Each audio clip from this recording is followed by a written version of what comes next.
আসসালামু আলাইকুম। গতকালে একটা আপু আমাকে জিজ্ঞেস করেছে, "আপু, আমার হাসব্যান্ড আমাকে না জানিয়ে দ্বিতীয় বিয়ে করে ফেলেছে। এখন আমি কি করব? আমার কি করার কিছু আছে?" অবশ্যই আপনার করার আছে, অনেক কিছু আছে।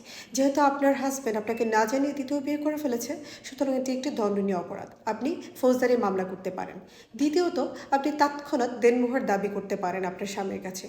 সরাসরি চাইতে পারেন। সে যদি সরাসরি দিতে অস্বীকার জানায়, তাহলে আপনি আদালতের মাধ্যমে দেনমোহরের টাকাটা আদায় করতে পারেন।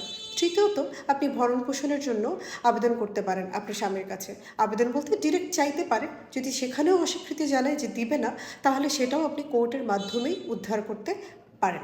চতুর্থত, আপনি তালাক চাইতে পারেন কোর্টের মাধ্যমে। সুতরাং আপনি বুঝতে পারছেন আপনার অনেকগুলো স্টেপ ফলো করার আছে, অনেক কিছু করণীয় আছে স্বামী যদি আপনাকে না জেনেই দ্বিতীয় বিয়ে করে ফেলে।